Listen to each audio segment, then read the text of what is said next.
लीजिए सुनिए सादत हसन मंटो की लिखी कहानी औलाद, मेरी यानी समीर गोस्वामी की आवाज में।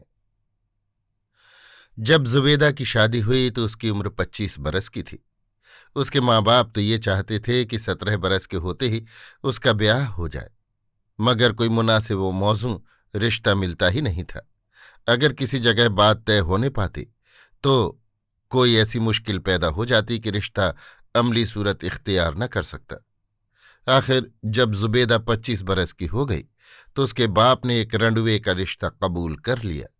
उसकी उम्र 35 बरस के करीब करीब थी, या शायद इससे भी ज्यादा हो। साहब रोजगार था। मार्केट में कपड़े की थोक फरोशी की दुकान थी। हर माह 500-600 रुपया कमा लेता था। जुबेदा बड़ी फर्मा बरदार लड़की थी। उसने अपने वालिदैन का फैसला मंजूर कर लिया। चुनांचे शादी हो गई और वो अपने ससुराल चली गई। उसका खाविंद, जिसका नाम इल्म उद्दीन था, बहुत शरीफ और मोहब्बत करने वाला साबित हुआ। जुबेदा की हर आसाइश का ख्याल रखता। कपड़े की कोई कमी नहीं थी। हालांकि दूसरे लोग उसके लिए तरसते थे। 40,000 और 3B का लट्ठा, शनों और 2 घोड़े की बोस्की के थानों के थान जुबेदा के पास मौजूद थे। वो अपने मैके हर हफ्ते जाती। एक दिन वो गई तो उसने ड्योढ़ी में कदम रखते ही बैन करने की आवाज सुनी। अंदर गई तो उसे मालूम हुआ कि उसका बाप अचानक दिल की हरकत बंद होने के बाइस मर गया है। अब जुबेदा की मां अकेली रह गई थी। घर में सिवाय एक नौकर के और कोई भी नहीं था। उसने अपने शौहर से दरख्वास्त की कि वो उसे इजाजत दे कि वो अपनी बेवा मां को अपने पास बुला ले। इल्मुद्दीन ने कहा, इजाजत लेने की क्या जरूरत थी? ये तुम्हारा घर है और तुम्हारी माँ मेरी माँ। जाओ उन्हें ले आओ। जो सामान वगैरह होगा उसको यहां लाने का बंदोबस्त मैं अभी किए देता हूं। जुबेदा बहुत खुश हुई। घर काफी बड़ा था। 2-3 कमरे खाली पड़े थे। वो तांगे में गई और अपनी माँ को साथ ले आई। इल्मुद्दीन ने सामान उठवाने का बंदोबस्त कर दिया था। चुनांचे वो भी पहुंच गया। जुबेदा की माँ के लिए कुछ सोच विचार के बाद एक कमरा मुख्तस कर दिया गया। वो बहुत ममनून और मुतशक्किर थे। अपने दामाद के हुस्न सुलूक से बहुत मुतासिर। उसके जी में कई मर्तबा ये ख्वाहिश पैदा हुई कि वो अपना सारा जेवर, जो कई हजारों की मालियत का था, उसको दे दे कि वो अपने कारोबार में लगाए और ज्यादा कमाए, मगर वो तबअन कंजूस थी। एक दिन उसने अपनी बेटी से कहा, मुझे यहां आए 10 महीने हो गए हैं। मैंने अपनी जेब से एक पैसा भी खर्च नहीं किया। हालांकि तुम्हारे मरहूम बाप के छोड़े हुए 10,000 रुपये मेरे पास मौजूद हैं और जेवर अलग। जुबेदा अंगीठी के कोयलों पर फुलका सेक रही थी। मां, तुम भी कैसी बातें करती हो? कैसी वैसी मैं नहीं जानती। मैंने ये सब रुपए इल्मुद्दीन को दे दिए होते, मगर मैं चाहती हूं कि तुम्हारे कोई बच्चा पैदा हो तो ये सारा रुपया उसको तोहफे के तौर पर दूं। जुबेदा की मां को इस बात का बड़ा ख्याल था कि अभी तक बच्चा पैदा क्यों नहीं हुआ। शादी हुए करीब करीब 2 बरस हो चुके थे, मगर बच्चे की पैदाइश के आसार ही नजर नहीं आते थे। वो उसे कई हकीमों के पास ले गई।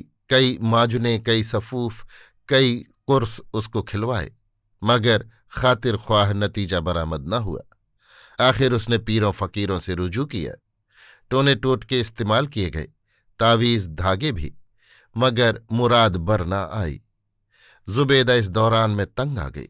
एक दिन चुनांचे उसने उकताकर अपनी मां से कह दिया, छोड़ो इस किस्से को, बच्चा नहीं होता तो ना हो। उसकी बूढ़ी मां ने मुंह बिसूर कर कहा, बेटा ये बहुत बड़ा किस्सा है। तुम्हारी अक्ल को मालूम नहीं क्या हो गया है? तुम इतना भी नहीं समझती कि औलाद का होना कितना जरूरी है? उसी से तो इंसान की जिंदगी का बाग सदा हरा भरा रहता है। जुबेदा ने फुलका चंगेर में रखा। मैं क्या करूं? बच्चा पैदा नहीं होता तो इसमें मेरा क्या कसूर है? बुढ़िया ने कहा, कसूर किसी का भी नहीं बेटी, बस सिर्फ एक अल्लाह की मेहरबानी चाहिए। जुबेदा अल्लाह मियाँ के हुजूर हजारों मर्तबा दुआएं मांग चुकी थी कि वो अपने फजल व करम से उसकी गोद हरी करे, मगर उसकी इन दुआओं से कुछ भी नहीं हुआ था। जब उसकी माँ ने हर रोज उससे बच्चे की पैदाइश के मुतल्लिक बातें करना शुरू की तो उसको ऐसा महसूस होने लगा कि वो बंजर जमीन है जिसमें कोई पौधा उग ही नहीं सकता। रात को वो अजीब अजीब ख्वाब देखती, बड़े ऊट पटांग किस्म के। कभी ये देखती कि वो लको-दक सहरा में खड़ी है, उसकी गोद में एक गुलगोथना सा बच्चा है जिसे वो हवा में इतनी जोर से उछालती है कि वो आसमान तक पहुंचकर गायब हो जाता है। कभी ये देखती कि वो अपने बिस्तर में लेटी है जो नन्हे मुन्ने बच्चों के जिंदा और मुतहर्रिक गोश्त से बना है। ऐसे ख्वाब देख देख कर उसका दिलो दिमाग गैर मुतवाजिन हो गया। बैठे बैठे उसके कानों में बच्चों के रोने की आवाज आने लगी और वो अपनी माँ से कहती, ये किसका बच्चा रो रहा है? उसकी माँ ने अपने कानों पर जोर देकर ये आवाज सुनने की कोशिश की। जब कुछ सुनाई न दिया तो उसने कहा, कोई बच्चा रो नहीं रहा। नहीं माँ, रो रहा है, बल्कि रो रो के हलकान हुए जा रहा है। उसकी माँ ने कहा, या तो मैं बहरी हो गई हूं या तुम्हारे कान बजने लगे हैं। जुबेदा खामोश हो गई, लेकिन उसके कानों में देर तक किसी नौजायदा बच्चे के रोने और बिलकने की आवाजें आती रहीं। उसको कई बार ये भी महसूस हुआ कि उसकी छातियों में दूध उतर रहा है। इसका जिक्र उसने अपनी माँ से न किया, लेकिन जब वो अंदर अपने कमरे में थोड़ी देर आराम करने के लिए गई तो उसने कमीज उठाकर देखा कि उसकी छातियां उभरी हुई थीं। बच्चे के रोने की आवाज उसके कानों में अक्सर टपकती रही, लेकिन वो अब समझ गई थी कि ये सब वाहिमा है। हकीकत सिर्फ ये है कि उसके दिलो दिमाग पर मुसलसल हथौड़े पड़ते रहे हैं कि उसके बच्चा क्यों नहीं होता, और वो खुद भी बड़ी शिद्दत से वो खला महसूस करती है जो किसी ब्याही औरत की जिंदगी में नहीं होना चाहिए। वो अब बहुत उदास रहने लगी। मोहल्ले में बच्चे शोर मचाते तो उसके कान फटने लगते। उसका जी चाहता कि बाहर निकलकर उन सब का गला घोंट डाले। उसके शौहर इल्मुद्दीन को औलाद वौलाद की कोई फिक्र नहीं थी। वो अपने व्यापार में मगन था। कपड़े के भाव रोज बरोज चढ़ रहे थे। आदमी चूंकि होशियार था, इसलिए उसने कपड़े का काफी जखीरा जमा कर रखा था। अब उसकी माहाना आमदन पहले से दोगुना हो गई थी, मगर इस आमदन की ज्यादती से जुबेदा को कोई खुशी हासिल नहीं हुई थी।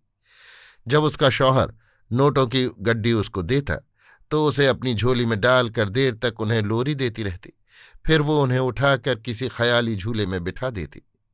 एक दिन इल्मुद्दीन ने देखा कि वो नोट जो उसने अपनी बीवी को लाकर दिए थे दूध की पतीली में पड़े हैं। वो बहुत हैरान हुआ कि ये कैसे यहां पहुंच गए। चुनांचे उसने जुबेदा से पूछा, ये नोट दूध की पतीली में किसने डाले हैं? जुबेदा ने जवाब दिया, बच्चे बड़े शरीर हैं, ये हरकत उन्हीं की होगी। इल्मुद्दीन बहुत मुतहय्यर हुआ, लेकिन यहां बच्चे कहाँ हैं? जुबेदा अपने खाविंद से कहीं ज्यादा मुतहय्यर हुई। क्या हमारे यहां बच्चे नहीं? आप भी कैसी बातें करते हैं? अभी स्कूल से वापस आते होंगे, उनसे पूछूंगी कि ये हरकत किसकी थी। इल्मुद्दीन समझ गया उसकी बीवी के दिमाग का तवाजुन कायम नहीं, लेकिन उसने अपनी सास से इसका जिक्र न किया कि वो बहुत कमजोर औरत थी। वो दिल ही दिल में जुबेदा की दिमागी हालत पर अफसोस करता रहा, मगर उसका इलाज उसके बस में नहीं था। उसने अपने कई दोस्तों से मशवरा लिया। उनमें से चंद ने उससे कहा कि पागल खाने में दाखिल करा दो, मगर इसके ख्याल ही से उसे वहशत होती थी। उसने दुकान पर जाना छोड़ दिया, सारा वक्त घर रहता और जुबेदा की देखभाल करता कि मबादा वो किसी रोज कोई खतरनाक हरकत कर बैठे। उसके घर पर हर वक्त मौजूद रहने से जुबेदा की हालत किसी कदर दुरुस्त हो गई, लेकिन उसको इस बात की बहुत फिक्र थी कि दुकान का कारोबार कौन चला रहा है। कहीं वो आदमी जिसको ये काम सुपुर्द किया गया है गबन तो नहीं कर रहा। उसने चुनांचे कई मर्तबा अपने खाविंद से कहा, दुकान पर तुम क्यों नहीं जाते? इल्मुद्दीन ने उसे बड़े प्यार के साथ कहा, जानम, मैं काम करके थक गया हूं, अब थोड़ी देर आराम करना चाहता हूं। मगर दुकान किसके सुपुर्द है? मेरा नौकर है, वो सब काम करता है। क्या ईमानदार है? हाँ हाँ, बहुत ईमानदार है, दमड़ी दमड़ी का हिसाब देता है। तुम क्या फिक्र करती हो? जुबेदा ने बहुत मुतफक्किर होकर कहा, मुझे क्या फिक्र न होगी, बाल बच्चेदार हूं, मुझे अपना तो कुछ ख्याल नहीं, लेकिन इनका तो है। ये आपका नौकर अगर आपका रुपया मार गया तो ये समझिए कि बच्चों। इल्मुद्दीन की आंखों में आंसू आ गए। जुबेदा, इनका अल्लाह मालिक है। वैसे मेरा नौकर बहुत वफादार है और ईमानदार है, तुम्हें कोई तरद्दुद नहीं करना चाहिए। मुझे तो किसी किस्म का तरद्दुद नहीं है, लेकिन बाज औकात माँ को अपनी औलाद के मुतल्लिक सोचना ही पड़ता है। इल्मुद्दीन बहुत परेशान था कि क्या करे। जुबेदा सारा दिन अपने ख्याली बच्चों के कपड़े सीती रहती, उनकी जुराबें धोती, उनके लिए ऊनी स्वेटर बुनती। कई बार उसने अपने खाविंद से कहकर मुख्तलिफ साइज की छोटी छोटी सैंडलें मंगवाईं, जिन्हें वो हर सुबह पॉलिश करती थी। इल्मुद्दीन ये सब कुछ देखता और उसका दिल रोने लगता, और वो सोचता कि शायद उसके गुनाहों की सजा उसको मिल रही है। ये गुनाह क्या थे, इसका इल्म इल्मुद्दीन को नहीं था। एक दिन उसका एक दोस्त उससे मिला जो बहुत परेशान था। इल्मुद्दीन ने उससे परेशानी की वजह दरियाफ्त किया तो उसने बताया कि उसका एक लड़की से माशका हो गया था। अब वो हामिला हो गई। इस्कात के तमाम जरा इस्तेमाल किए गए हैं, मगर कामयाबी नहीं हुई।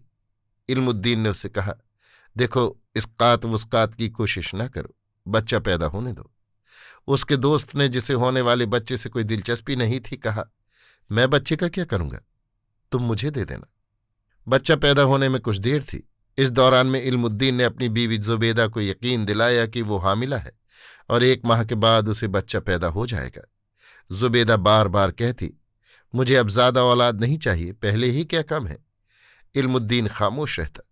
उसके दोस्त की दाश्ता की लड़का पैदा हुआ, जो इल्मुद्दीन ने जुबेदा के पास, जो कि सो रही थी, लिटा दिया और उसे जगाकर कहा, जुबेदा, तुम कब तक बेहोश पड़ी रहोगी? ये देखो तुम्हारे पहलू में क्या है। जुबेदा ने करवट बदली और देखा कि उसके साथ एक नन्हा मुन्ना बच्चा हाथ पांव मार रहा है। इल्मुद्दीन ने उससे कहा, लड़का है, अब खुदा के फजलो करम से हमारे 5 बच्चे हो गए हैं। जुबेदा बहुत खुश हुई। ये लड़का कब पैदा हुआ? सुबह 7 बजे, और मुझे इसका इल्म ही नहीं। मेरा ख्याल है दर्द की वजह से मैं बेहोश हो गई होंगी। इल्मुद्दीन ने कहा, हाँ, कुछ ऐसी ही बात थी, लेकिन अल्लाह के फजलो करम से सब ठीक हो गया। दूसरे रोज जब इल्मुद्दीन अपनी बीवी को देखने गया तो उसने देखा कि वो लहूलुहान है। उसके हाथ में उसका कट थ्रोट उस्तरा है, वो अपनी छातियां काट रही है। इल्मुद्दीन ने उसके हाथ से उस्तरा छीन लिया। ये क्या कर रही हो तुम? जुबेदा ने अपने पहलू में लेटे हुए बच्चे की तरफ देखा और कहा, सारी रात भिलकता रहा है, लेकिन मेरी छातियों में दूध न उतरा। लानत है ऐसी। इससे आगे वो और कुछ न कह सकी। खून से लिथड़ी हुई एक उंगली उसने बच्चे के मुंह के साथ लगा दी और हमेशा की नींद सो गई। अभी आप सुन रहे थे सादत हसन मंटो की लिखी कहानी औलाद, मेरी यानी समीर गोस्वामी की आवाज में।